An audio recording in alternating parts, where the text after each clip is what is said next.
I want to go through a topic tonight that I think is a pretty important one that I had kind of taken for granted. There's a lot of us that are working heavily on the actual legislative type aspects themselves, and sometimes we get so focused that we forget that a lot of people may not understand what we're doing. So tonight I'm going to try and go through a little bit of what Title 4D is. There's no way to go through all of the details in a 20-minute type of a video. So this is going to be sort of a brief overview of Title 4D. So don't think that we're going to get into every single detail. Title 4D was originally passed as a merit system. It's part of the welfare program. The reason was, years ago, the traditional family unit, the husband went out and worked, and the woman stayed home. Now, I'm not saying it was right or wrong. I'm just saying that's the way it was. Think back to Beaver Cleaver days. The woman stayed home. They were more the nurturer, and they did the laundry and the cooking and everything like that, while the husband went out and earned a living. So if a couple had been married, say 10, 15 years and got a divorce, it was very hard back in those days for a woman to be expected to make the same income if she'd been out of the workforce for 10 years. You can't be out of a workforce for 10 years and expect to make the same type of a salary. So they came up with child support, which would be an offset, if you will, to try and make sure that the child would maintain a semi-similar standard of living after divorce or separation. But I don't know if anybody remembers Ronald Reagan's famous quote, "The most feared words in the English language are, 'We're from the government and we're here to help.'" Because anytime the government gets involved in something, you can plan on there's going to be problems. Anytime somebody starts a government program, it always starts out with a great intent. The challenge is, almost never does a government program start that just doesn't start growing and growing and just morphing all over the place. And once it's expanded, it's almost impossible to get it back to the original intent. And as a result, there's employees that are making an income and have a job as a result of federal programs, and they're going to do everything they can to justify that job. And with Title IV, I'll explain in a minute, but the collection amounts have to increase to be able to qualify for this incentive pool that we'll describe for those employees to be able to keep the job. It's sort of like I remember Bob McEwen used to always say, when robbing Peter to pay Paul, you can always count on the loyal support of Paul.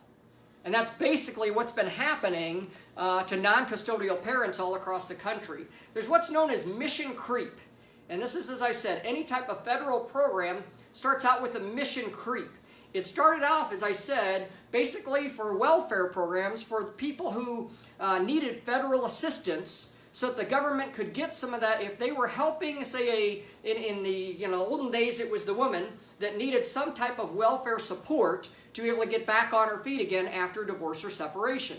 And so the government was giving out TAMF, and in order to try and get that money back, they were going after the non-custodial parent to be able to recoup some of that welfare money. Unfortunately, in 1988, everything totally changed. They extended child support orders to all child support orders going through this federal case registry. And basically overnight, 19 million citizens, regardless of whether they were behind or not on child support, got thrown into this massive federal pool, if you will, where the federal government pays all the administrative costs. And when they pay administrative costs, they can dictate through mandates and incentives how they want things to go. And as a result, 83% of all of the cases that go through the Title IV formula now would never be eligible for welfare. Never. That's just unbelievable to think. A program that was designed for welfare to basically, it's the last thing. If people have nothing else, no hope, the government was going to reach down and help give those people a leg up. Only 17% of those cases will they ever even remotely qualify for any kind of welfare program. 83% will never qualify for welfare. The reason is because of these incentive programs. Some of you may remember this past year in the state of Illinois, there was a video clip going around. I was fortunate. I was actually at that actual hearing in Illinois. And I'll never forget, Chad Loudermilk sitting there and Representative LaShawn Ford, and there's about 20 of us sitting in the galley there. And we just couldn't believe it when the one guy representing the Illinois Bar Association literally made the statement that if a 50-50 bill passed, the state would lose millions, possibly hundreds of millions of dollars in federal money. And it was like a mic drop moment, because we all known that all along. It was just kind of neat to hear the opposition actually bring that up at a hearing for a bill.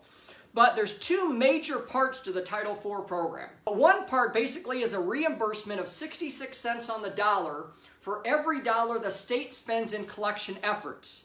Now, it's critical here to make sure that we distinguish. Unfortunately, there have been a lot of people that have been using terminology which they don't mean wrong, it's just you turn off every person that's a federal legislator or with HHS by using wrong terminology. People have been saying that the state gets reimbursed for the dollars they collect. They do not get reimbursed for the dollars they collect. They get reimbursed for the money they spend on collection efforts. So for instance, if they hire, let's just for argument's sake, say they hire 2 people at $50,000 a year, and their person's sole job is child support collections, then the state would get reimbursed $66,000 of that money. Now, that in itself is just massive. Imagine if you owned a business and somebody else was going to pay 66 cents on the dollar for every employee you could hire. Can you imagine how many more employees you would hire? There's not a business person around that wouldn't hire more employees if you had that kind of free money coming in. So that part creates a problem. The huge problem is created, though, by this incentive pool. And I'm not going to go through all the details, but the incentive pool, there's 5 parts to it that all the states compete for. About $500 million is lumped into this pool, and states compete against each other based on 5 factors. One of the factors is the percent of paternity establishments.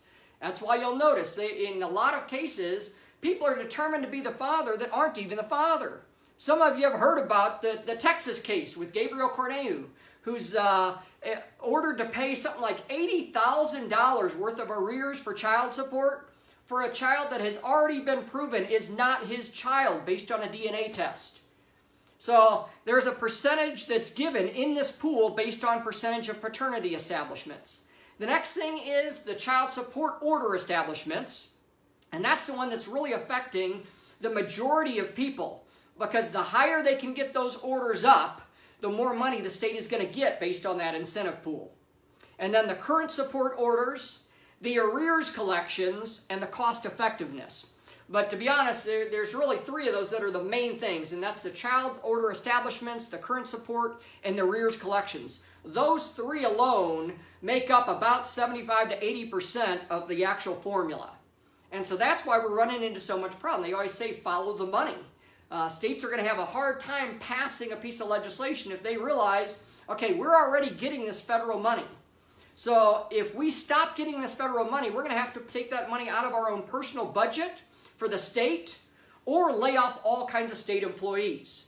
So state employees do everything they can to make sure that there's going to be obstacles to getting a 50-50 legislation passed. But more importantly, every one of those 5 factors is based on an increase over the previous year. So if you collected so much last year, you've got to increase that amount next year. So employees, in order to try and keep their job, are going to do everything they can to increase child support orders.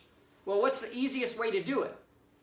If you have 50-50, most parents would basically take care of their own expenses. There wouldn't be a need for child support. I'm always amazed when people try and twist the subject and they say, well, a lot of these parents are just trying to get out of paying child support.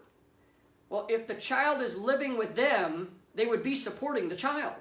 They would be taking care of that child's food, the clothes, everything that goes on in that house half the time is being taken care of. So it's not that. Like I said, it's amazing how people can try and spin things to try and make it sound differently. The true support is being taken care of. If the child is living with each parent 50-50, each parent takes care of their own expenses, the child is being supported by both parents. However, if you can get an 80-20 split, or like in Texas, their standard possession order or whatever they have, where you get every other weekend and a little bit of time on Wednesday nights, now there's a drastic offset. Now there has to be money paid, which basically qualifies for this Title IV money. So that's why there's the big connection between 50-50. It's very hard to get 50-50 rebuttable presumption bills passed when there is so much money coming in. However, what if we could remove that federal incentive? What if the incentive wasn't there? Or what if instead, more importantly, what if we could change the incentive? What if part of the requirements for that incentive were that there had to be a 50-50 rebuttable presumption bill on the books? You talk about a nuclear thing. If there was ever a window of time of opportunity, because guys, I'll tell you what, there are people that have been working on this for 20 years that paved the way for a lot of things that we're about ready to do. And we all owe them a great debt of gratitude. We would not be able to do what we're about to do without the efforts of a lot of people that went before us. It wasn't from their lack of effort. They were working their tails off. There just happens to be a different dynamic in DC right now that there's a small window created. So now is the time that we need all hands on deck, and we all have to be working together. Because what we're about to do is very, very different from anything that's ever been done before. For the first time that I'm aware of in 20 years, we have all four main branches that we need working together all on our side. Most of you know, if you've been following, I have personally had discussions with all four of those. The White House administration, the director of HHS, high levels of leadership in the Senate, and extremely high levels of leadership in the House of Representatives. Every one of those four groups is in agreement on the principles of what we're about to do, and all of them are working with us to try and figure out a way that we can maneuver through the system to get this done by October 1st of next year. Now, some of you may think October 1st of next year, my gosh, that's 15 months away. Guys, trust me, that can go quick. When you're talking about a major federal program that's worth billions of dollars, 15 months is not a lot of time. So we need everybody working together.